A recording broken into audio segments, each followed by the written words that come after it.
चलिए फिर हाथों में ले लीजिए कॉपी और पेन और शुरू करते हैं 12वीं का पहला अध्याय ठोस अवस्था। ये ठोस अवस्था सॉलिड स्टेट कक्षा 12वीं का पहला अध्याय है। ठीक है, अब देखिए ये CGBSE छत्तीसगढ़ माध्यमिक शिक्षा मंडल में कक्षा 12वीं का पहला अध्याय ठोस अवस्था। ठीक है, अब देखिए हमको मालूम है, हम सब जानते हैं, बचपन से पढ़ते आ रहे हैं कि पदार्थ की कितनी अवस्थाएं हैं? 3 अवस्थाएं, ठोस, द्रव और गैस। आपको ध्यान होगा 11वीं में पढ़ाते समय हमने ये बताया था कि उस समय एक अध्याय था, अध्याय का नाम क्या था? गैस अवस्था। उष्मा और ताप को लेकर करके हमने कई सारे समीकरण पढ़े थे। ठीक है, तो अब वैसे ही 12वीं में पहला अध्याय है ठोस अवस्था। तो 3 अवस्थाओं के अंतर्गत गैस अवस्था का अध्ययन आपने कर लिया है और ठीक वैसे ही हमको पढ़ना है ठोस अवस्था। और द्रव अवस्था की कुछ स्टडी फिजिक्स में देखने को मिलेगी और कुछ केमिस्ट्री में करेंगे। तो चलिए, ये कहानी शुरू करने के पहले हम ये कहें कि आप ये ठोस से क्या समझते हैं? सोचिए, विचारिए, और जो हम जानते हैं, अपने स्तर पे जानते हैं, वही सोचेंगे, समझेंगे। उसके साथ साथ उसका एडवांस क्या हो सकता है, वही कुछ इस अध्याय में समझने और समझाने का प्रयास किया गया है। तो एक झलकी लेते हैं पाठ्यक्रम के ऊपर, इसमें पढ़ना क्या क्या है। तो ठोस अवस्था, इसकी शुरुआत हम करने जाएंगे सामान्य इंट्रोडक्शन से। तो कुछ इसके सामान्य अभिलक्षण देखने होंगे हमको। ठीक है, ये जनरल इंट्रोडक्शन में हम सब समझ लेंगे कि ये ठोस क्या है, इसके सामान्य अभिलक्षण क्या क्या है, हम कैसे पहचानेंगे कि ये ठोस है, आदि आदि। उसके बाद हम पढ़ेंगे ठोसों के वर्गीकरण। तो देखिए, मैंने यहाँ केवल मेन हेडिंग लिखा हुआ है। इस हेडिंग के अंतर्गत और सब हेडिंग हो सकते हैं, जैसे अवयवी कणों की अवस्था या व्यवस्था के आधार पर क्रिस्टलीय और अक्रिस्टलीय ठोस पढ़ेंगे। फिर उसके बाद हम पढ़ लेंगे क्रिस्टलीय ठोसों के प्रकार, उसमें पाए जाने वाले बंध के आधार पे, है ना, कौन कौन से बंध होते हैं? आयनिक बंध, सहसंयोजक बंध, धात्विक बंध। ठीक है, तो ये सब आणविक, आयनिक, धात्विक, सहसंयोजक आदि ठोस हो जाएंगे। तो ये इसके अंतर्गत बहुत सारे क्लासिफिकेशन भी पढ़ेंगे। इसके बाद हम पढ़ लेंगे क्रिस्टल जालक क्या होगा और इकाई सेल क्या होगा। ध्यान से सभी लिखते चलिए, क्रिस्टल जालक क्या है, इकाई सेल क्या है। एक बात और है, हम प्रयास करें कि ये जितने हिंदी नजर आ रहे हैं, ये सब के इंग्लिश, अंग्रेजी टर्मिनोलॉजी, शब्दावली पता हो तो और मजा आएगा और समझने में आपको सहूलियत होने वाला है। फिर इसके बाद आ जाएंगे क्रिस्टल तंत्रों के प्रकार। क्रिस्टल तंत्रों के प्रकार, कितने प्रकार के क्रिस्टल तंत्र होंगे? इसमें भी 3 से 4 प्रकार हैं, है ना। सरल घनी सेल, फलक केंद्रित घनी सेल, काय केंद्रित घनी सेल, इसको SCC, BCC, FCC, ECC बताऊंगा आगे। इसके बाद हम पढ़ लेंगे एकक कोष्ठिका में अवयवी कणों की संख्या। देखिए, यहाँ बार बार एक शब्द आएगा, एकक कोष्ठिका, या इसी को हम बोल सकते हैं क्या? इकाई सेल। इसी को बोलेंगे इकाई सेल, या ज्यादा सरल पड़ता है यूनिट सेल। कौन सा सेल? यूनिट सेल, याद रखना। तो कहे एकक कोष्ठिका में अवयवी कणों की संख्या, या इकाई सेल में अवयवी कणों की संख्या, या यूनिट सेल में अवयवी कणों की संख्या, ये सब देखेंगे। इसके बाद पढ़ना है ठोसों में संकुलन। संकुलन, संकुलन समझना है तो पैकिंग तो सबको समझ आता है, पैकिंग, तो पैकिंग इन सॉलिड्स। इसके बाद हमको पढ़ना है वॉइड्स, अंतराकाशी रिक्तियां।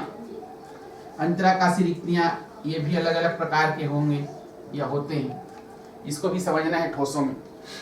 इसके बाद हमको पढ़ना है संकुलन क्षमता, पैकिंग एफिशिएंसी। इसके बाद पढ़ेंगे समन्वय संख्या व त्रिज्या अनुपात। इसको पढ़ना है। इसके पश्चात हम पढ़ेंगे क्रिस्टल में घनत्व की गणना। यहाँ से न्यूमेरिकल्स आते हैं और बहुत सारे न्यूमेरिकल्स बनाने। क्रिस्टल के घनत्व की गणना करना ये सीखेंगे। इसके बाद आ जाएंगे ठोसों में अपूर्णताएं या ठोसों में कौन कौन से दोष होंगे वो, ठीक है। और इसके बाद पढ़ना है ठोसों के चुंबकीय गुण, ठोसों के विद्युतीय गुण, ठोसों के विद्युतीय गुण और ठोसों के चुंबकीय गुण। तो ये रहा हमारा पाठ्यक्रम, या इसके अंतर्गत हम एक एक बिंदु को लेकर के इसका सारांश या डील करने का होगा तो विस्तार, ये सब समझेंगे इस अध्याय में। इस अध्याय में इसके अलावा आपको कुछ नहीं पढ़ना है, ठीक है। समझ आया? इसको आप बढ़िया अध्याय के सामने अपने हिसाब से बना सकते हैं और कॉपी जरूर बनाएं, ठीक है। ये हो गया ठोस अवस्था। इतने बिंदुओं के अंतर्गत हमको ठोस अवस्थाओं को पढ़ना है।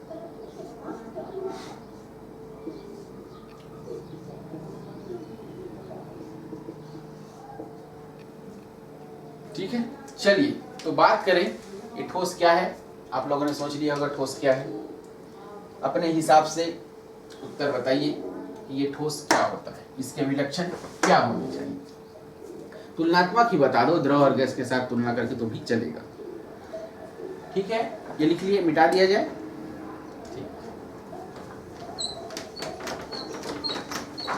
अब देखिए, मैं यदि आप सबसे ये सवाल पूछूं कि ठोस, द्रव और गैस ये तीनों में मुख्य अंतर क्या है, ठोस, द्रव और गैस तीनों में मुख्य अंतर क्या है, तो हम क्या अंतर दे सकते हैं, बताइए। लिखते हैं यहाँ, जैसे मैं लिख दिया ये ठोस, द्रव और गैस, ये तीन अवस्थाएं हैं, ये तीनों में मुख्य अंतर क्या है। सामान्य रूप से ये बोल दिया जाएगा कि ठोसों में अवयवी कण पास पास होंगे, द्रवों में अवयवी कण उसकी अपेक्षा थोड़े दूर होंगे और गैसों में और दूर होते जाएंगे, है ना, ठीक है, बढ़िया। इसको ऐसे बोल सकते हैं, ठोसों में अवयवी कण अपेक्षाकृत पास पास होंगे। ये अवयवी कण का मतलब क्या है, देखिए, परमाणु या अणु या आयन।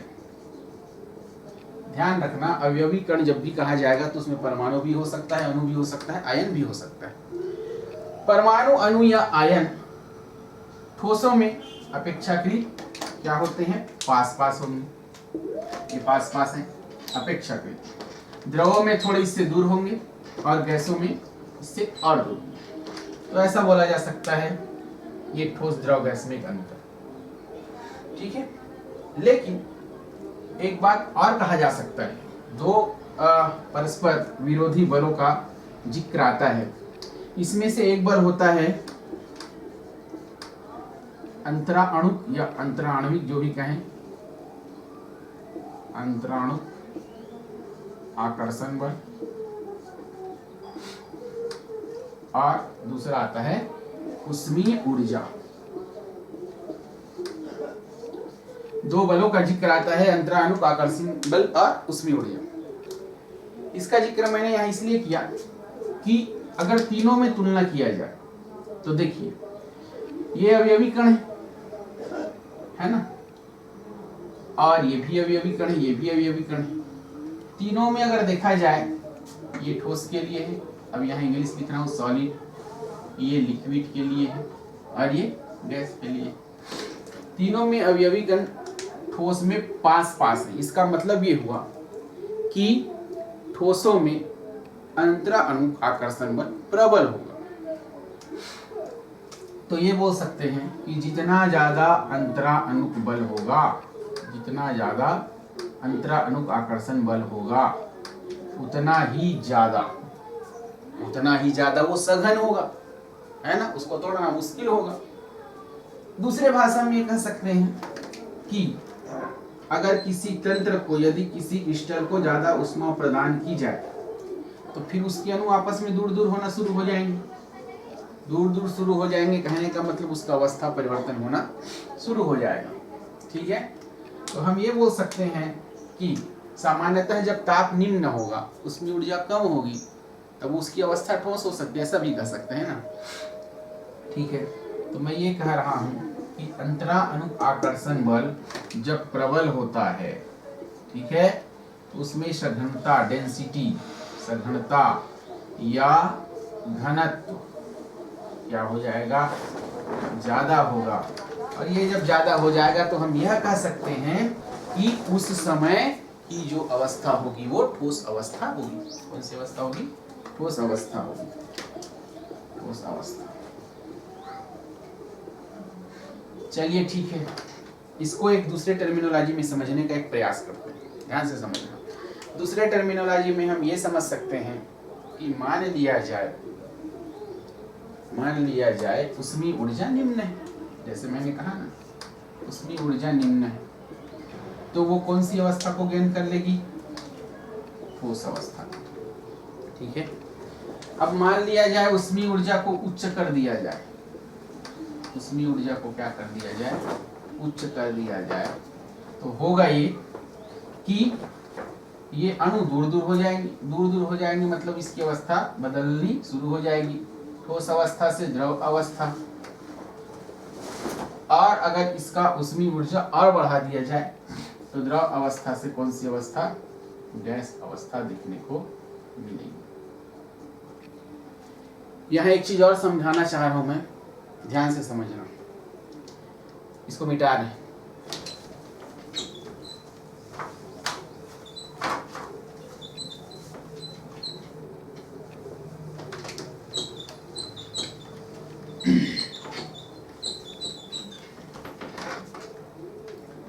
मान लिया जाए अभी हमने कहा उसमें ऊर्जा अधिक है, ठीक है, चलिए उसमें ऊर्जा अधिक है तो ये मानते हैं कि ये क्या होगा?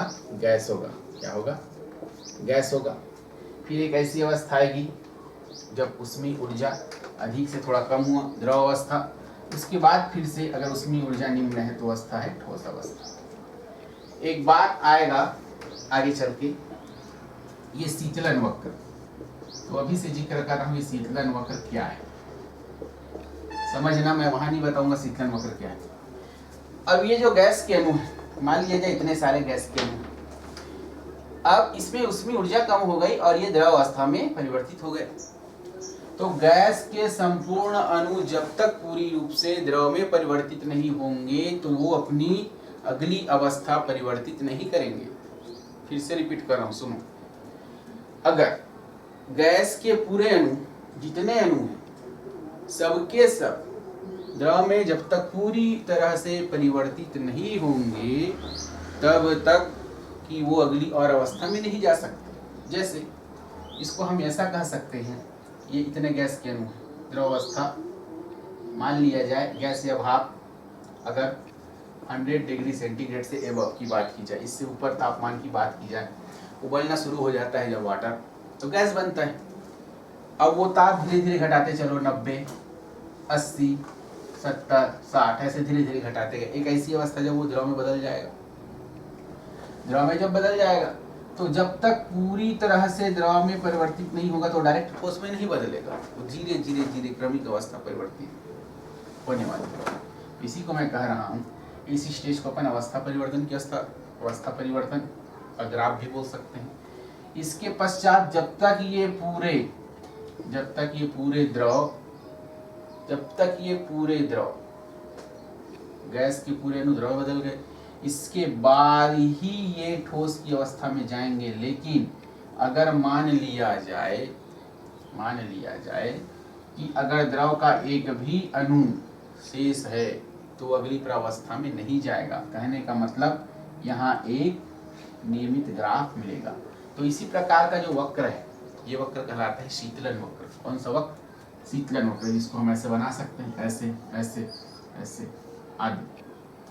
अवस्था परिवर्तन की ग्राफ लिख सकते हैं, अवस्था परिवर्तन, या चाहो तो यहाँ लिख लो गैस स्टेट यहाँ लिख सकते हैं लिक्विड, और यहाँ लिख सकते हैं सॉलिड। ठीक है, इस प्रकार का वक्र क्या कहलाता है? शीतलन वक्र कहलाता है। और ये क्रिस्टलीय ठोसों की विशेषता होती है। अभी बताऊंगा ये क्रिस्टलीय ठोस क्या होता है। ये सब क्रिस्टलीय ठोस की विशेषता होती है। चलिए अब देखते हैं हम कि वास्तविक में कुछ ठोसों के अभिलक्षण मैं लिखवा रहा हूँ, लिख लो। ठोसों के सामान्य अभिलक्षण लिखेंगे। ठोसों के सामान्य अभिलक्षण, ठोसों के सामान्य अभिलक्षण।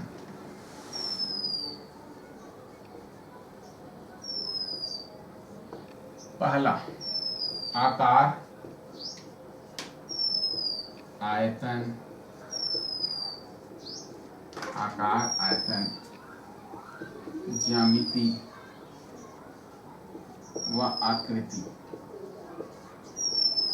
आकृति निश्चित होती है।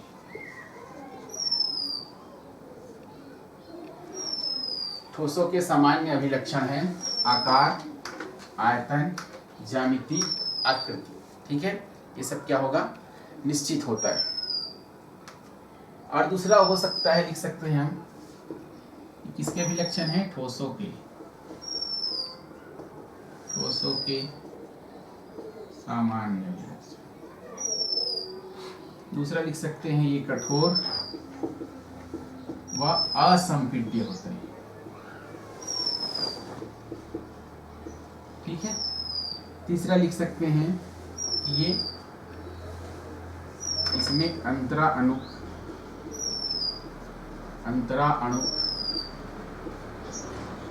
आकर्षण बल जो है वो क्या होगा? अभी बताया, प्रबल होता है। अच्छा, अंतराणु आकर्षण बल जब प्रबल हो जाएगा तो क्या हो जाएगा? लिख सकते हैं अगला पॉइंट कि अवयवी कण पास पास होते हैं।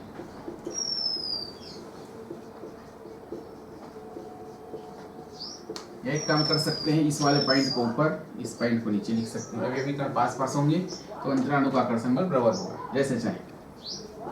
इसके बाद इसका घनत्व अधिक होता है, लिखने की जरूरत नहीं, फिर भी लिख लो, घनत्व अधिक होगा। ठीक है, इसके बाद इसमें यह कहा जाता है, इसमें निविड़ संकुलन पाया जाता है। क्या संकुलन पाया जाता है? निविड़ संकुलन। निविड़ संकुलन कहने का मतलब ये है कि क्लोज पैकिंग,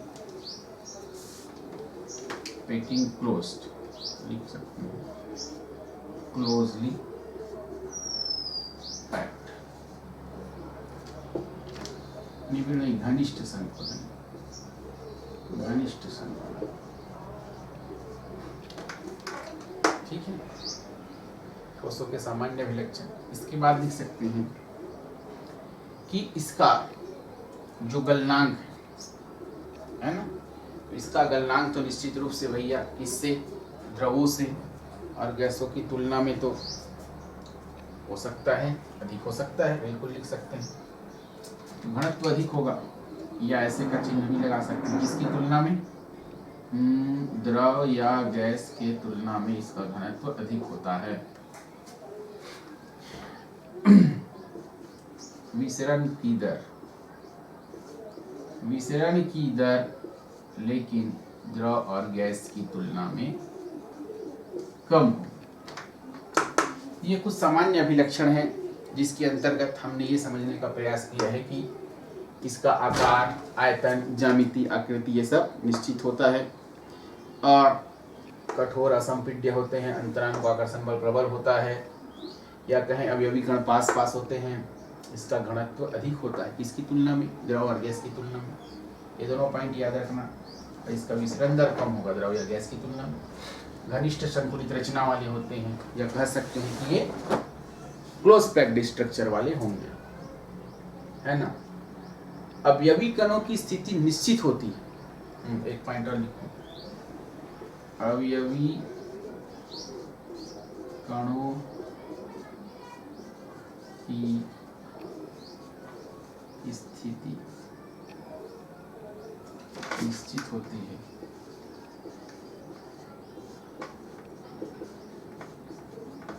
लेकिन चाहे तो माध्य स्थिति के सापेक्ष दोलन कर सकते हैं। माध्य स्थिति के सापेक्ष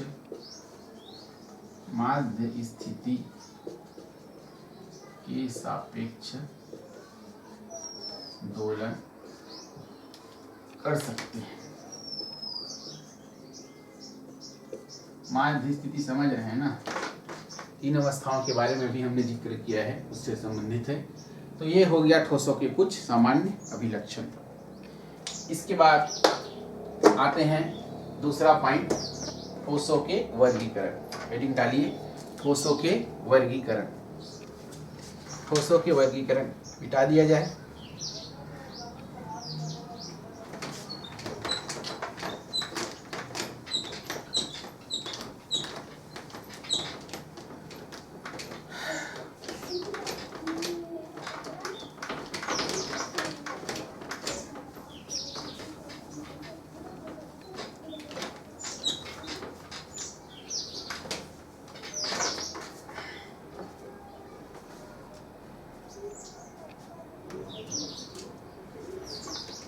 ठोसों के वर्गीकरण लिखिए,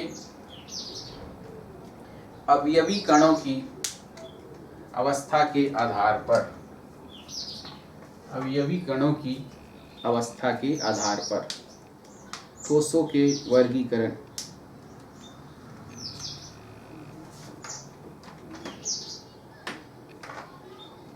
अवयवी कणों की अवस्था के आधार पर ठोसों के वर्गीकरण।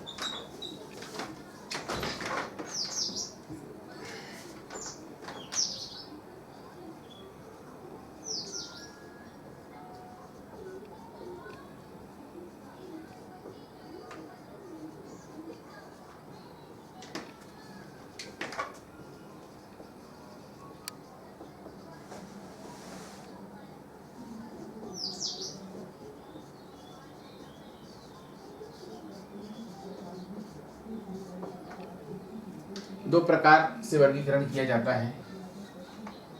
इधर लिखते हैं क्रिस्टलीय ठोस,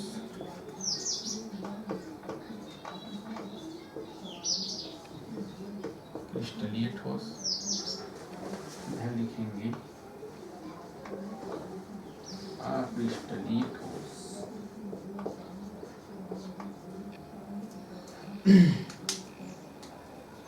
अंग्रेजी में इसको कहेंगे crystalline solids, इसको कहेंगे अमारफस।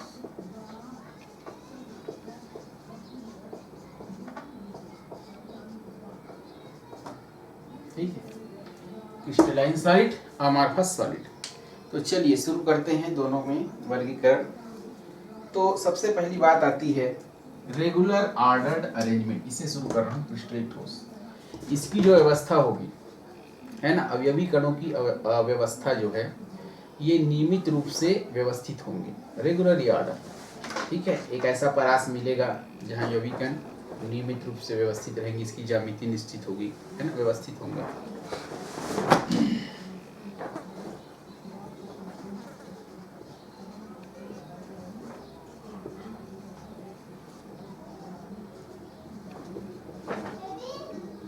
रेगुलरली ऑर्डर्ड अरेंजमेंट ये देखने को मिलेगा क्रिस्टलीय ठोसों। अब देखिए यहाँ पास बात आती है, ये रेगुलरली ऑर्डर्ड अरेंजमेंट का मतलब नियमित ज्यामितीय व्यवस्था भी समझ सकते हैं। नियमित ज्यामितीय व्यवस्था और सही है, क्रिस्टलीय ठोस है, क्रिस्टल तो तभी बनेगा कि जब उसकी व्यवस्था जो है, ज्यामितीय व्यवस्था वो क्या है, निश्चित हो, नियमित हो। जैसे कि बात करते हैं संगमरमर। संगमरमर का कोई टुकड़ा आप काटो बीच से, तो उसमें देखेंगे कि जितनी सघनता उसके बाहर के टुकड़े में उतनी ही अंदर के टुकड़ों में देखने को मिलेगी। अवयवी कणों की जो व्यवस्था है वो फिक्स होगी, नियमित होगी, निश्चित होगी। ठीक है, और इसके एक लक्षण में और यह कहा जा सकता है कि इसके जो इकाई जो है, इसकी जो एक इकाई है, इसको हम क्रिस्टल भी कह सकते हैं। इसकी एक इकाई को हम क्या कह सकते हैं, क्रिस्टल कह सकते हैं। अब क्रिस्टल कहे तो इसके कुछ टर्मिनोलॉजी आएंगे भी सामने, है ना। मैंने ये कहा इसके इकाई को हम क्रिस्टल कह दी, तो इसके और क्या क्या क्रिस्टलीय ठोस की विशेषताएं होंगी। तो ये बोला जा सकता है इसके फलक जो है वो समतल, फलक है जैसे समतल।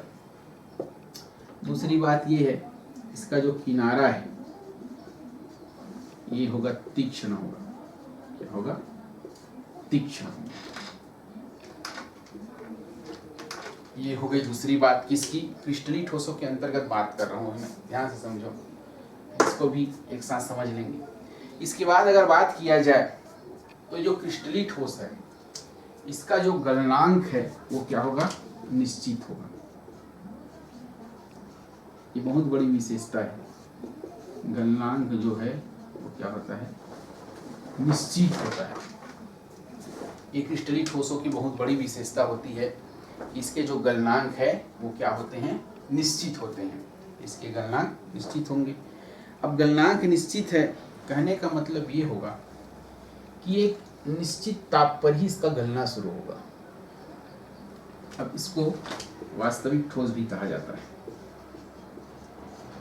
वास्तविक ठोस भी कह सकते हैं इसलिए इसका गलनांक फिक्स है। अच्छा, अब बात आएगी एक और गुण है इसका।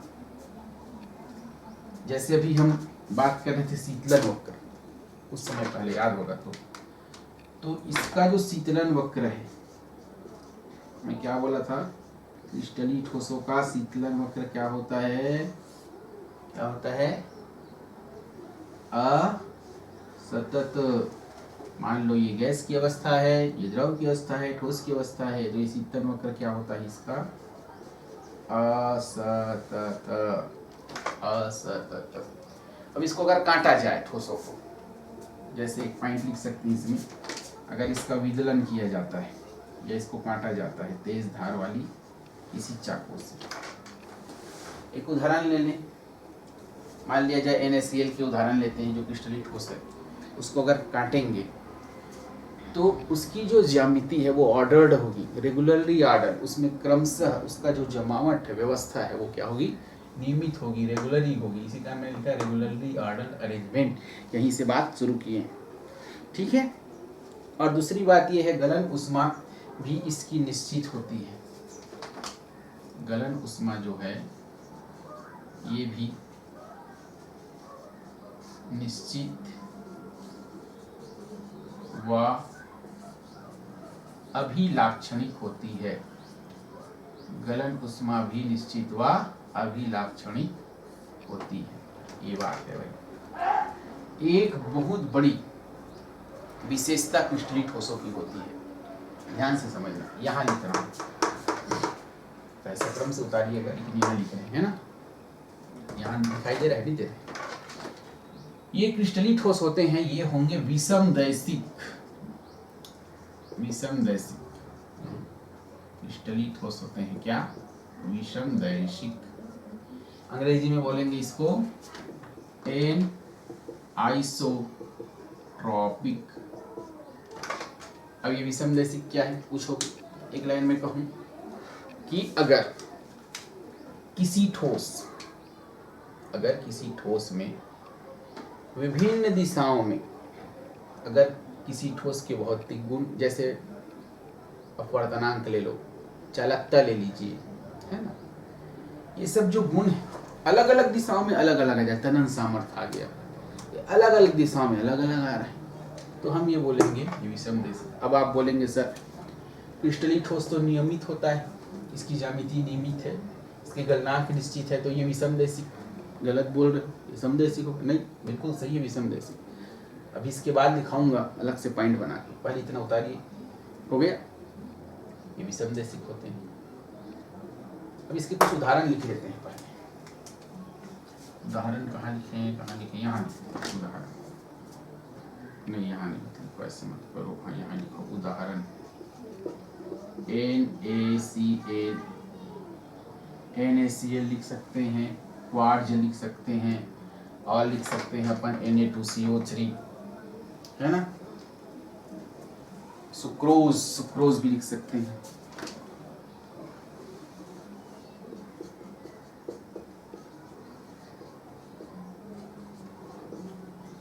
NaCl हो गया, सुक्रोज हो गया, क्वार्ट्ज हो गया, Na2SO4 है, K2CO3 है,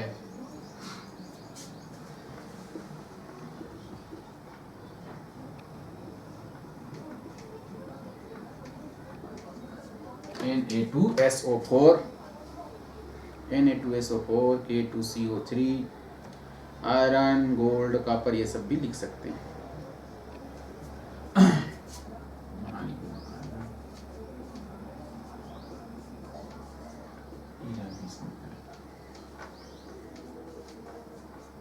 ये जितने एग्जाम्पल लिखे हैं ये सब के गुण इससे हम मैच कर सकते हैं। ये हो गया क्रिस्टलीय ठोसों के कुछ उदाहरण। अब अगर बात किया जाए अक्रिस्टलीय ठोस की, तो अगर ये गुण याद है इसको उल्टा करें, समझते यही बना रहा हूं मैं, आप लोग अलग से बनाना। चलिए, ये जैसे हमने देखा, यहीं से कहानी शुरू करते हैं। इसमें विषमदैशिक पहले आ गया तो इसको हम पहले समदैशिक लिख देते हैं। ये क्या हो जाएगा? समदैशिक आइसोट्रॉपिक। चाहो तो यहां से लिखना भी शुरू कर दो, पहला पॉइंट अंतर भी हो जाएगा। ये विषमदैशिक होते हैं, समदैशिक होते हैं, है ना। दूसरा हो सकता है इसका जो व्यवस्था है रेगुलरली ऑर्डर अरेंजमेंट, नियमित ज्यामितीय व्यवस्था। इसमें हम लिखेंगे अनियमित ज्यामिति